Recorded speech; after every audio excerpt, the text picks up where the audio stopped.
台南开基林游宫委员杨景勇表示，这尊先天上帝金星粗估大约有500吨的历史，身高大约100公分。原本是一位国外古董庄家私人典藏，今年由国内庄家蔡梦媛供应回台。期间曾经有人开价100万官价要来收藏，后来蔡梦媛跋杯决定要来奉献给林游宫，并耗时2天的时间进行加固和修复。刚从那个老收藏家收来的时候，他身上的皮壳是很严重的脱落，就是那个我们台语讲的碰供，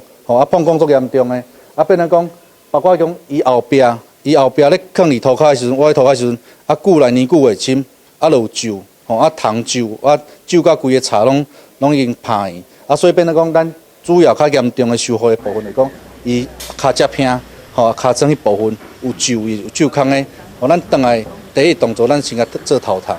头堂之外就是甲伊，就是头前遐无必要的擦，无必要物件，咱先甲清的，清开始豆豆修补遐裂缝，开始煮咱这个家，煮一寡咱这修复的一寡新准的修复的物件入面。一般身上日程有命书、七宝、虎头芳、绿色线顶。为发扬道教文化以及先天上帝信仰，庙方这次特别邀请信众共同参与，发起每一个人手写一份先天上帝百日信号，甲日生物做伙放伫咧金星祈福。这种属于专精道教的做法，在台湾算是相当罕见。本着宣扬玄天上帝信仰跟这个道教的文化所以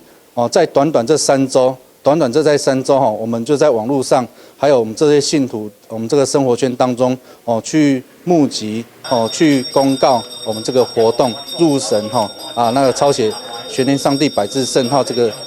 公告这个活动公告让大家来参与短短3周，我们参与的人数就有3000多人，将近4000人大家参与蛮踊跃的，包含到今天早上还是很多信件都一直寄来庙中也有很多那种。没有说到很多，但是有好几个都是在海外或者是国外的那个信徒。号召活动即开放这半个月话，就收到将近4000份的手写祈福文，嘛有信众随着批寄的现金，赞助正在进行的庙体装修工程。杨景勇表示，这次的日生物不仅有民众共书，还有象征神上神魂命书、七宝以及先天上帝保护。庙方嘛特别感谢收藏家贡献古佛，予信众参拜。该神像也将在国历4月21号暗时11点进行开工。台南新闻张秀伟采访报道。